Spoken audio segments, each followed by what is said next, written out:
everyone, it's Kayla from KJ and her books, and I am trying to film this video for the second time.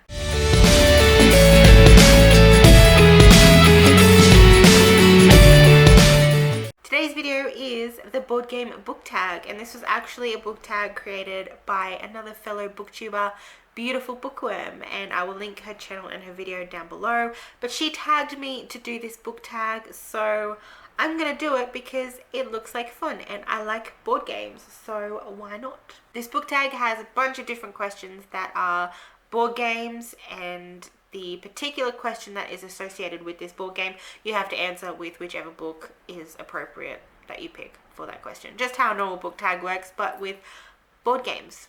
So let's get started. We'll take literature! Number one is Settlers of Catan. I don't actually think I've ever tried to play Catan. I have the Game of Thrones version, but I've always wanted to play it because it sounds like a game that I know I would be into. But my problem with a lot of board games is I hate the learning process. I'd rather just get in there and do it. Like I like it to be quick and easy to learn, and a lot of those board games I really want to play are not that quick and easy to learn. Like, I'm weird like that. I do want to play them, but I just have to get over the fact that I hate learning them first.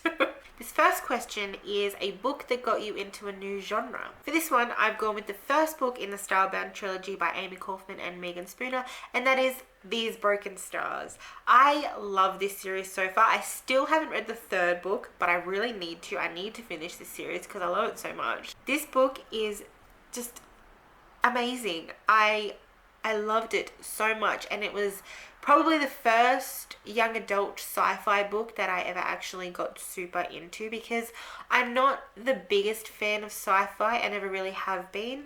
I usually prefer fantasy, like Lord of the Rings, like high fantasy kind of things. Sci-fi has never really been my thing. It's only been probably in the last 10 years or so that I've actually gotten into sci-fi. So I've been watching things like Doctor Who and Star Wars and things like that. And I've been reading a lot more young adult sci-fi. This was definitely the number one thing that I read that got me into the genre.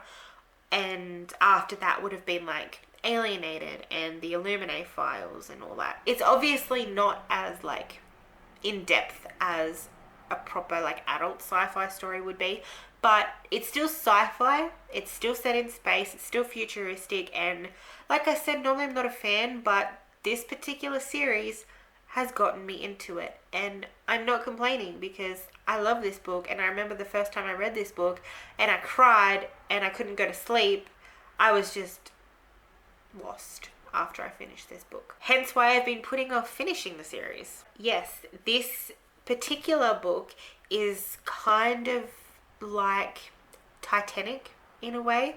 So it starts off as Titanic with like a ship crashing in space, and then our two main characters are stranded on like a deserted planet, and there's a lot of romance, and I just love it. I really do. Like, it's such a good series, and I do need to finish it. But this was definitely a book that got me into the sci-fi genre. Drink break. Number two is Balderdash. I like that boulder. That is a nice boulder. A silly or funny book that taught you something. So for this one, I've gone with Aesop's Fables. So this one is more of a collection that's done like unabridged, easy to read, more of like a kid's version. But I studied Aesop's Fables back in school, and I found them to be very modern and just told so simply. If you don't know what Aesop's Fables are, they're pretty much just like little short stories about animals, and at the end of the story there is a moral. So if you guys have ever heard of The Hare and the Tortoise and the Hare, that particular story, the moral of that is slow and steady wins the race. That's it. So it's literally just a story about two different animals, or you know, a few different animals, and it just teaches you a lesson. So in that instance it's kind of silly because it's about animals, but the fact that it teaches you something that you'll have with you for the rest of your life is so important. And I feel like as a kid, reading this is kind of like a necessity. Like, I needed this. I feel like a lot of kids need this because it's very important. All these morals in here are super important to understand. Like, for instance, there's this really short one in here about the leopard and the fox. It's super short, but I'll quickly read it. One day, the fox overheard the leopard praising his own beautifully spotted coat. The fox then told him that, handsome as he might be, he considered himself a great deal handsomer. Your beauty is of the body, said the fox. Mine is of the mind. And the moral of that is physical beauty is only skin deep. That's like one of the stories, but there are so many in here with all these amazing morals in here that are perfect for kids. So I think this is very important. Number 3 is Smallworld, a book with an epic battle or fight scene. So for this one, I have chosen the Falling Kingdom series by Morgan Rhodes. This series is advertised as like a young adult version of Game of Thrones. And I am such a big fan of Game of Thrones, so that's why I decided to pick this up and read it. And I loved it so much that I bought the entire series and binged the whole thing. So I loved it. But this series has some pretty damn amazing fight/battle scenes that keep you on the edge of your seat. And I'm normally not the biggest fan of fight scenes. Like, sometimes I just get a little bit distracted or bored. But I was super invested in every single one of these. I was just so captivated, and I didn't want to put the book down. I did not want to stop reading because everything about it was just so enthralling. Like, it's the perfect kind of binge read. I just could not put it down. But yes, perfect battle and fight scenes in all of these books. I love them. Number 4 is Sheriff of Nottingham, a book with an epic heist. Finished? What are you doing up there? What does it look like I'm doing up here? So for this one, I've gone with a fairly obvious one if you've read these books, but it's Six of Crows by Leigh Bardugo. I really love this book. I read this book without actually having read any of the other Grishaverse books. I'm currently reading the second book in her first series, Siege and Storm. I'm currently reading that one. But this was the first one that I read of hers. And I binged the whole thing in a day. It was just amazing. And I love this cover too. Like, look at the sprayed edges. It's just beautiful. But yes, so this book, the main plot, the basic storyline of this is a heist. And I am a sucker for a good heist. Normally, I've just seen them in movies, but I've never actually read anything much with a heist. So this is probably like my first proper fantasy read that was a heist, and I thoroughly enjoyed it. So if you like anything with heists, I highly recommend Six of Crows. Number 5 is Monopoly, the book that most resembles your life. So for this one, I've gone with Finding Audrey by Sophie Kinsella. I read this book quite a few years ago, I think, and I really absolutely adored this book. The main character in this, she has severe social anxiety to the point that she cannot leave her house. She has to constantly wear sunglasses that are just like that, kind of like Audrey Hepburn. I can relate to her anxiety and a lot of the reasons why she has that social anxiety. That is why I could relate to this so much. So if you have any form of social anxiety, I highly recommend reading this because the character is so relatable. Like, I know a lot of people find this difficult to get through. 1, because it's a contemporary, and 2, because they feel like it's not how anxiety is depicted at all. But for somebody who does have social anxiety, reading this made me think, wow, like, I can seriously relate to this. I understand, like, you may think that something isn't that serious, but when you actually experience it, it is 10 times worse for you than what it could be for somebody else. I definitely feel like I can see myself in this character with a lot of the things that she has gone through. She's definitely a lot more severe than I am, but I definitely can see some things that I relate to. Number 6 is Seven Wonders, a book with awesome world building. So for this one, the book that I chose, I don't actually have on me because I lent it to a friend, but that is The Last Nimsara by Kristen Ciccarelli. I know this book has like a little bit of controversy behind it. Like I've seen it on Goodreads, I've heard it talked about on Bookstagram and BookTube, and like it's sort of a love or hate read, and I was so scared that I was actually going to dislike it. But when I read it, I could not put it down. I got sad, I got happy.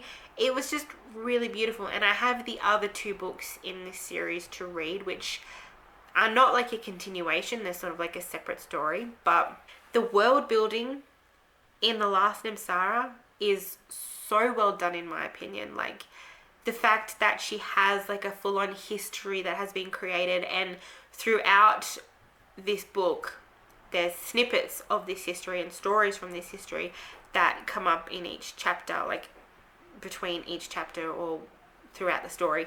And it's just so interesting because it feels like you're really connected to this world, you're really connected to the characters, and you're learning about like this other civilization, these other people, and learning about their ways of life and what they believe in. And it's just so well done. Like I feel like she did a really good job, and I love the world, I really do. It was just, to me, it was very well done. And I know that not a lot of people liked it, but I was one of those who actually adored it, and I look forward to reading the other books that I've got there from this series, because yeah, it's just got really good world building and dragons, so I'm not going to complain. Number 7 is Pandemic, a book with an epic squad. So for this one, I've gone with one of my favorite series, The Lunar Chronicles, and this is the first book in that series, Cinder. So this series, if you have no idea what it's about at all, is pretty much just like a sci-fi retelling of fairy tales. So obviously, if you can't tell, this one is a sci-fi retelling of Cinderella. And then we have Scarlet, which is Little Red Riding Hood, and then we have Cress, which is Rapunzel, and then Winter, which is Snow White. And as the series progresses, all the characters eventually come together. And I love when series do that, because like in each book you get to know these characters individually, but when they are brought together it's even more exciting, because you're like, oh my god, I know what you've been like without all these people, and I know your history, I know what you've been through, and to see you come together with these people and make all these new friends, like it's kind of like seeing your babies grow up. I mean, I don't have a baby, but like I can understand that feeling would be very similar. But it's like your little babies. You see them growing up and making friends and going off and saving the world together. And I really love this squad of friends in this series, because as different as they all are, they really work well together, and I just love them. They're just beautiful, beautiful people, and I love their stories. Scarlet is probably my least favorite. Cress is definitely my favorite. Cress and Thorn are my favorite people in the series. But yeah, like they all just come together. They all work really well together. They're just an awesome squad. Like they all have their faults. They're not perfect, but they're good friends. And yeah, I just think this is definitely one of my favorite squads in this series. They're just... And the last one, number 8. Number 8? Number 8? Is Ticket to Ride. And the question is, a book with a journey. So for this one, I've gone for sort of not so much a physical journey, but more of like an emotional journey. So I've decided to go with The Help by Catherine Stockett. Eat my shit. I read this a couple of years ago, and I've watched the movie a couple of times. Both amazingly well done. The movie just took the story and didn't ruin it. Like it showed what happens in this book perfectly. So this book actually follows 3 people in Mississippi in 1962, and we have 2 colored women and one who is white, who is also a journalist, and she's writing about the experiences of the colored maids in the households, because obviously back then that was a big thing. And it's so difficult to see what they would have gone through, because even though this is fictional, it's definitely what people would have gone through back then. So we follow the maids and what they have to go through in the households of the people that they work for. And then we follow the writer who's writing their experiences. And there's a lot that goes on. There's a lot of traumatic stuff that happens. But it is just so well written. And I kind of want to read it again now that I'm talking about it.